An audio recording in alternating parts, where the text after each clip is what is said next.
নমস্কার, রিটার্ন লাভের একটি নতুন ব্লগে আপনাদের সবাইকে স্বাগত। কয়েকটা চিংড়ি মাছ বাড়িতে ছিল, তো তাই দিয়ে একটু বেক প্রন বানিয়ে নিয়েছিলাম। কিছুই না, মাছগুলোকে আগে থেকে কেটে নিয়ে, মাঝখান দিয়ে কেটে নিয়ে একটু পরিষ্কার করে নিয়ে তার মধ্যে লেবুর রস আর নুন মাখিয়ে রেখে দিয়েছিলাম। আর এদিকে একটু পার্সলেটাকে কুচিয়ে নিয়েছিলাম আর চিজটাকে একটুখানি কুড়িয়ে নিয়েছিলাম।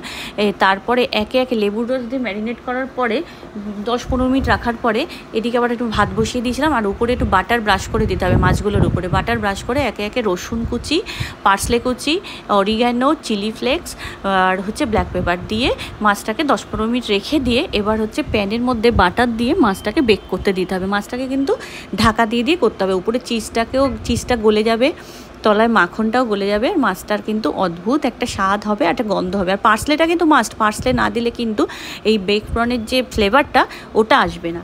আর এর সাথে আমি বানিয়েছিলাম একটু হার্ব রাইস খাবো, মানে এটা না ভাত দিয়ে খেতে এমনি ভালো লাগে না, এটা হার্ব রাইস দিয়ে খেতে ভালো লাগে। আর এটার জন্য একটা গ্রেভি তৈরি করেছিলাম, ওটা হচ্ছে মাশরুম আর দিয়ে হোয়াইট সস বানিয়েছিলাম। এত গরম না, মাঝখানে দেখুন আমি একটা তালশাঁসও আবার খেয়ে নিয়েছিলাম। তো যাই হোক, আমার ভাতটাও রেডি হয়ে গেছে।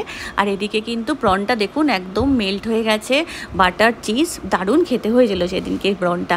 তারপরে বাইরে বেশ হাওয়াও দিচ্ছিলো, একটু মেঘ করেছিল। তা যাই হোক, আমার এদিকে এটা কিন্তু রেডি হয়ে গেছে। এবার হচ্ছে হার্ব রাইসটা বানিয়ে নিলাম, একটু বাটার দিয়ে একটু রসুন ভেজে নিয়ে সব হার্বগুলো দিয়ে ভাতটাকে একটু নেড়ে নিয়েছি। আর এদিকে হচ্ছে হোয়াইট সস বানানোর জন্য বাটার দিয়ে তার মধ্যে রসুন দিয়ে মাশরুমগুলোকে নেড়ে চেড়ে নিয়ে একটু ময়দা দিয়ে তার উপরে হচ্ছে দিতে হবে হচ্ছে ক্রিম, আর হচ্ছে চিজ আর পার্সলে আর সব হার্বসগুলো দিয়ে দিতে হবে। ব্যাস, এবার